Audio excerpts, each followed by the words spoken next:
Well, hi, and good morning from my shop. Thanks for joining me. We're going to be starting on this really nice looking AM radio. This one's a Brand and Millen, made in Long Branch, Ontario. Not too far from here. And let's see, it's a model DR-102U.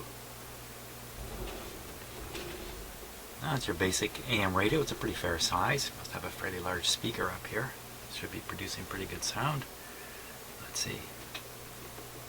It's got both knobs, pointers going. As far as I know, this is a working radio, and it's only here with me to get a check over and a tune-up. Now, something funny going on with this. Probably just the antenna lead. I should be poking through this hole here. You can see the loop antenna mounted onto the back of the radio here. And it looks like you have to have a license to operate this radio. And I think that's the first order of business here, is to plug this guy in. Give him a go.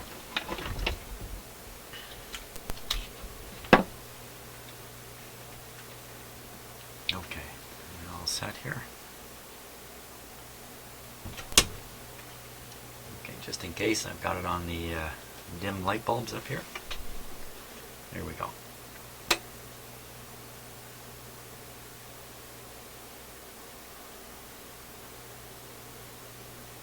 Well, it didn't light those light bulbs at all. It's just a little bit unusual. But the dial light has come on.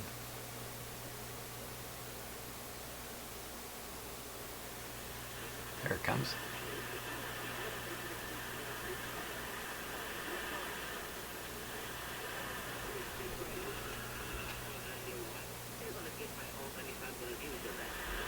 Very directional antenna.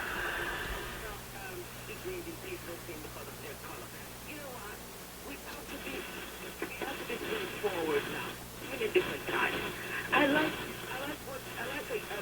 the young people. Let's give it to them. I love them because they're not changing yet. I don't think that young people change. But you just constituted at 14. Think about it. How many people came off the job? You saw Nancy going to town before with reaction from parents.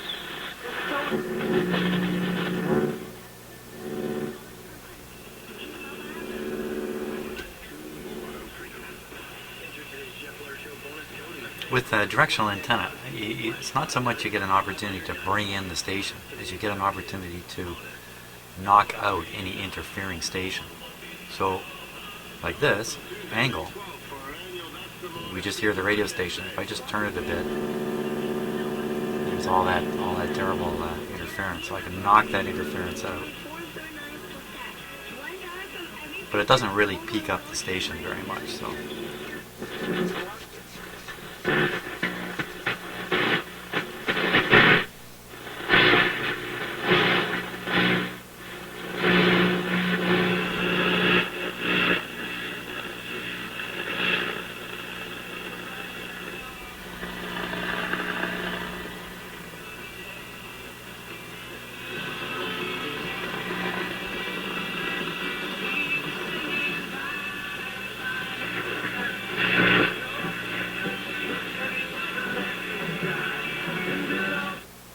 Generally working pretty good.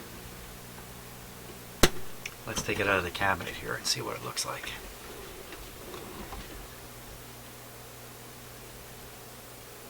So these are screwed right into the cabinet. They got to come out.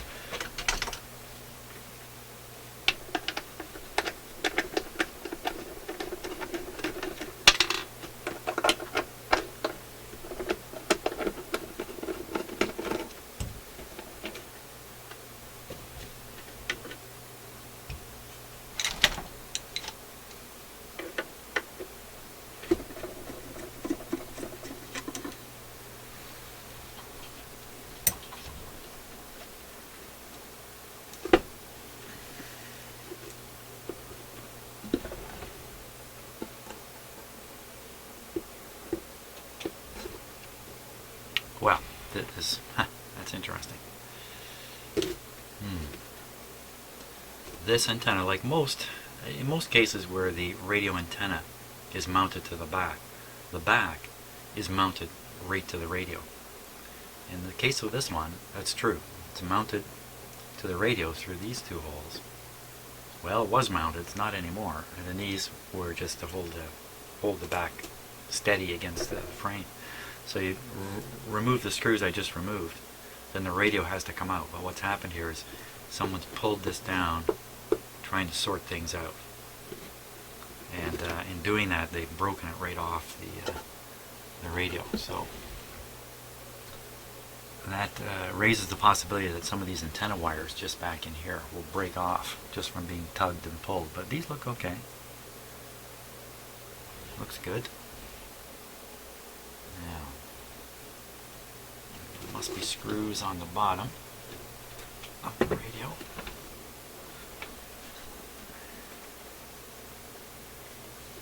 How about one big one? One big one, that's it? Huh.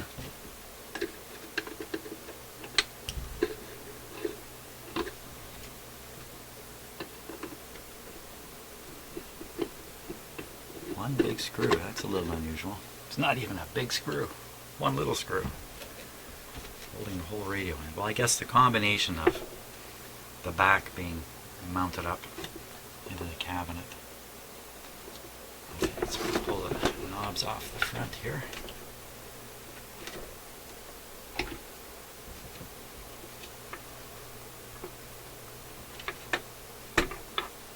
Felt backing.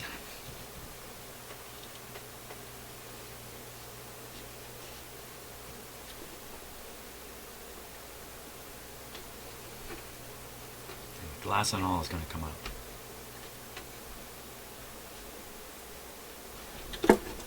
Okay.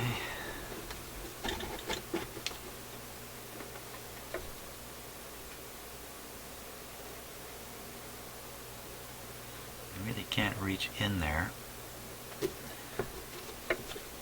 See if gravity can help a bit with this.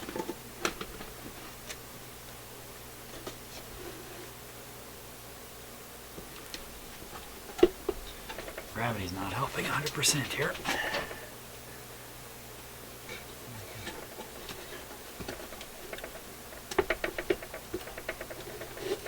Oh, I see. It's fitting into some slots which are got a fair bit of friction on them, so it doesn't fall right out. Here it comes. Speaker and all. Excellent.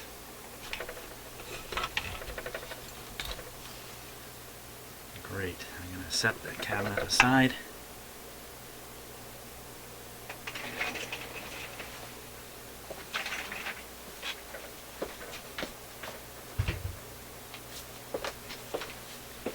Okay.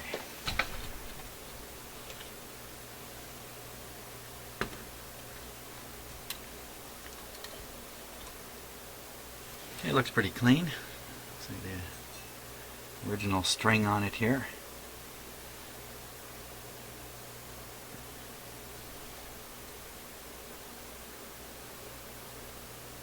Turns very nicely.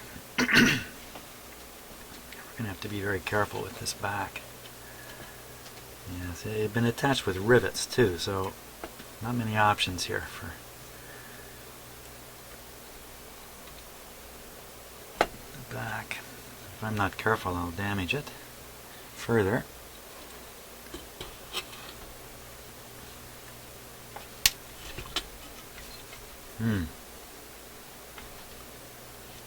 Okay, not a lot's been done to this radio.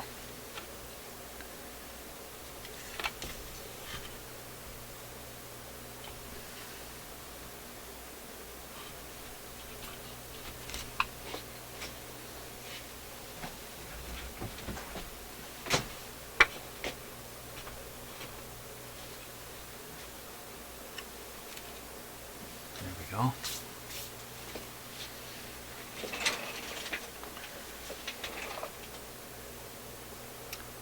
Yeah, this one is looks mostly original, except for this strange bandaged up thing here. Let's take a close look.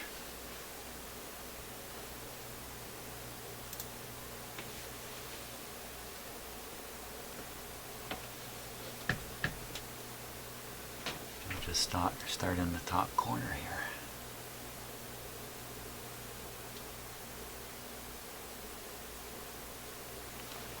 Well, let's see, a couple of paper capacitors here. Pretty dried out.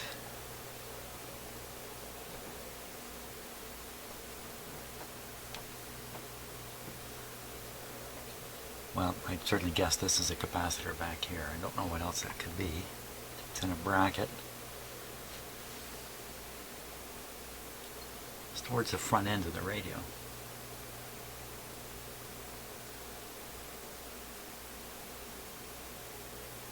A lot of original resistors and capacitors. Basically, this radio is all original. Just about as much as you could ever imagine.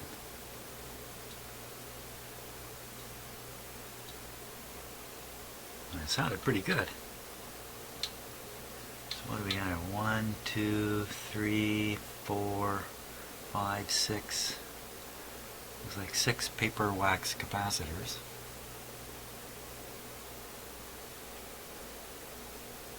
And what is going on with that?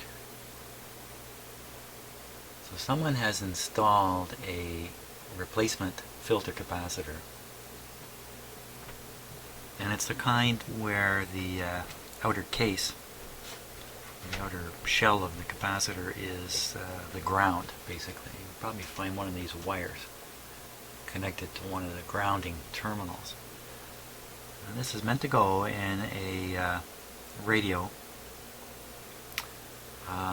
Carefully if the chassis is live, and perhaps if the chassis is not live, this could be mounted right to it. I'm not exactly sure. I think that would make it live, in fact.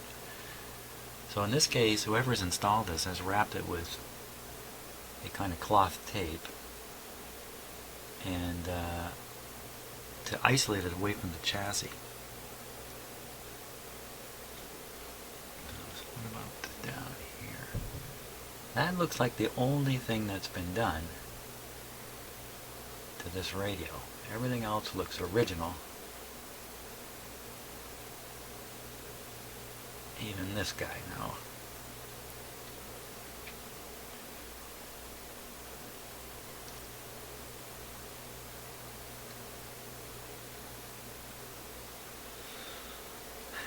Adjustment capacitor here, probably for adjusting the oscillator in the radio. Well, I'm not going to jump in here and start doing all kinds of stuff because it's working quite well. Seems to be anyway. Yeah. I think all we'd really want to do is double check the tuning on it. But actually, it stood up pretty good already in my shop. My shop is a difficult place for AM radios. To the computer equipment that's running here and other things going on all around my house, a lot of AM radios do not behave. Okay, so what are we going to do with a radio that's largely working quite well as it is? Well, I'm going to be changing all the paper capacitors in the set. There's about, I don't know, 6 or 8 of them, not that many. And what I'm curious about is, will that really change the operation of this set? The reason I'm changing the capacitors is so that 30 years from now, this radio is still working without intervention between now and then. That's kind of what the thinking is. And that's why I'm inclined to change them now, even though the radio appears to be working. It appears to be working well. Certainly sounds that way.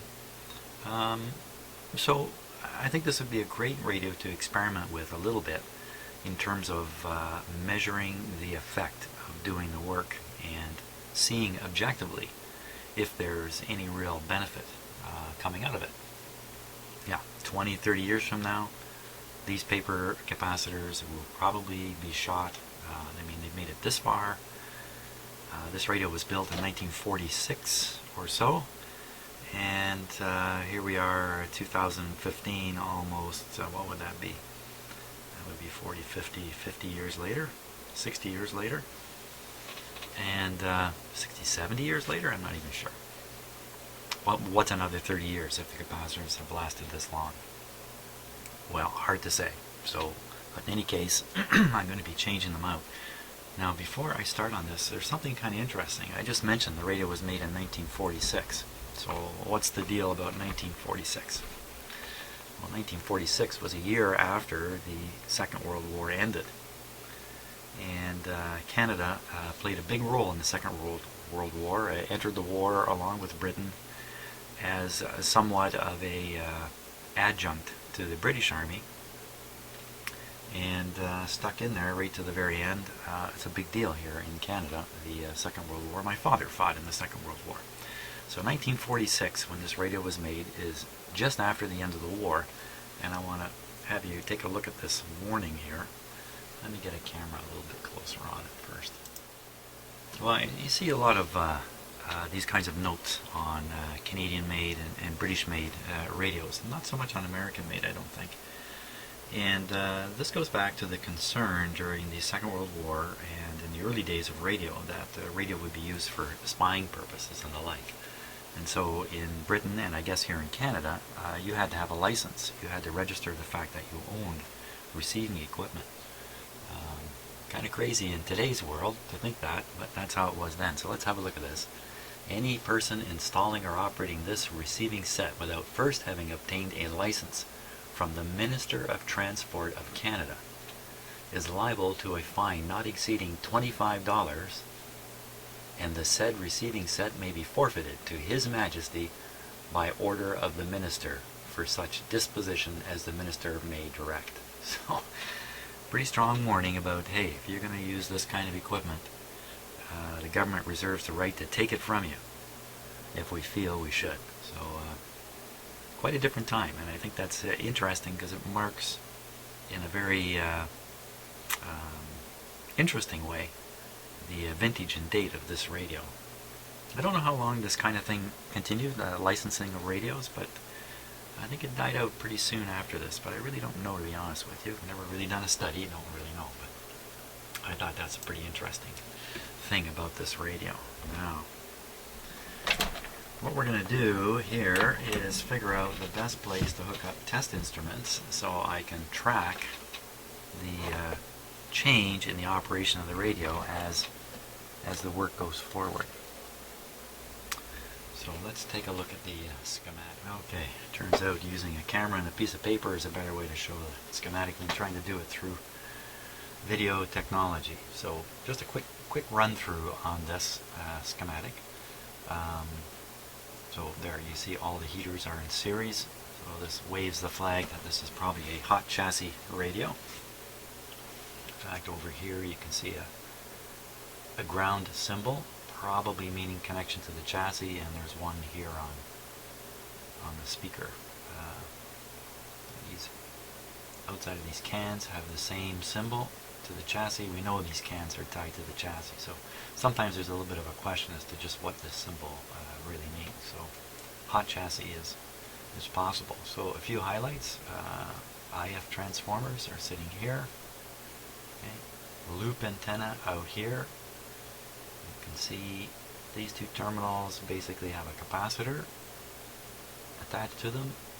So one loop is a resonant coil, the other one, well, I guess it's also resonant, is feeding into the radio. Down here, variable capacitors, that's a tuner and a trimmer to tune the antenna. The antenna is an integral part of the radio, as is often the case. Now, this is the mixer tube. You can see all the elements inside of it. There's no tube ahead of it, so there's no pre-selection going on. This is a kind of a not a very strong front end on this radio, but typical for radios of this vintage.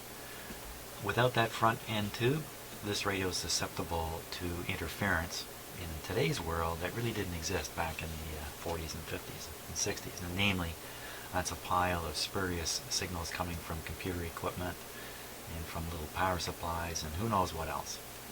So sometimes a simple radio like this has a hard time in today's world. So the signal is converted here using the local oscillator frequency. Local oscillator is generated in these coils here, which are also tuned, and out comes the IF 456 is what I'm seeing down here. Can't quite see it, but I think that's what it says there, 456. Fed through here, amplified by this tube, and then it comes into this guy. This guy's business is all about detecting the audio portion of the signal that's come through and feeding the audio portion on to the output tube and on to the speaker. So this tube is of great interest. It has a triode here, which is a little amplifier to amplify the audio portion of the signal that's been detected, fire it on to the output tube. And here are two little plates. It might be a little hard to see in the camera. Two little plates on this tube. It's a 12 SQ7. These two little plates are just connected together in this configuration in this radio. That's how they're used. And these are the actual detector plates, diode if you like. And like any diode, you feed into it an AC signal, you get a DC out the other end. The DC generally is of no use I'm careful with what I say here. The DC is essentially discarded or blocked from carrying on into the output and onto the speaker. But the DC voltage that develops here is of interest to the radio because the voltage, the DC voltage developed right in here, gets stronger with a stronger signal. So radio designers realize, well, if that's the case, we can sneak some of that voltage back. Here it is sneaking back. Sneak it all the way back through here, and into the grid of this tube, and also sneak it back up through this resistor over into the grid of this tube. Now the voltage that develops here, because of the direction of the diode, is a negative voltage relative to the chassis, I guess might be the right way to say it. That negative voltage, when applied to the grids of these two tubes, quiets down these tubes or reduces their gain. So stronger signal here means weaker amplification there, and this throttles the radio back. So strong signals are throttled back, weak signals don't cause this effect or very much of it, and the result is full blast operation of the radio, which is why when you tune between stations you hear all that noise and crackling. It's because the radio has turned itself up full blast, essentially. Not in terms of audio, but in terms of these amplification stages back here. So now what I want to do is I want to change a lot of these little capacitors here. You see them all in here.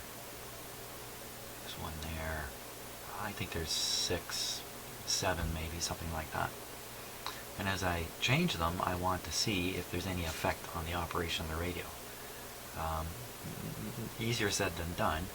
I think the approach I want to take is I want to set up my equipment to feed a known signal into the antenna here, and then watch the reaction of this voltage that's developed here, commonly called the automatic volume control voltage, the AVC voltage.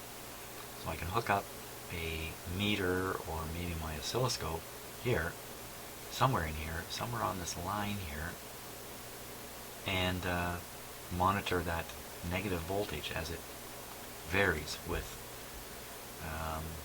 the components that I'm changing. So in other words, I'll set this up, take a measurement, fiddle around a little bit, get comfortable with the arrangement, and then I'll start one by one replacing each of these capacitors and then testing the radio to see what's happened. My expectation is, frankly, almost nothing's going to happen. That's my expectation, because the radio's working well as it is. I mean, what can happen? I'm not exactly sure, but we will see as we go along. So I think now I want to connect the vacuum tube voltmeter or my digital voltmeter or my oscilloscope, one of those three instruments, to a point in the radio where it won't disturb the radio's operation. If I connect it in this area here, okay, or the same thing here, especially on the other side of this resistor, I'm pretty sure I'm going to knock out or knock down the signal strength of the radio when I connect it. And I don't really want to do that, so I'm thinking probably the strongest place I can connect it is up in here, ahead of this resistor. That's my thinking anyway. And but easy to find this spot because here's the volume control right here. This is the slider. You see the capacitor is blocking any DC from getting out of this ABC circuit and on into this part of the radio. And look, it's a very simple thing. I just find the volume control, which is easy to find. One terminal is connected to this ground bus here. Notice this ground bus has no symbol, grounding symbol on it. So I don't think this is a connection to the chassis. I think this is a connection to essentially a bus wire or series of wires and connection points in the radio. But it should be easy to recognize that. And the other side will be this. And that's the point where I want to hook up my test instrument.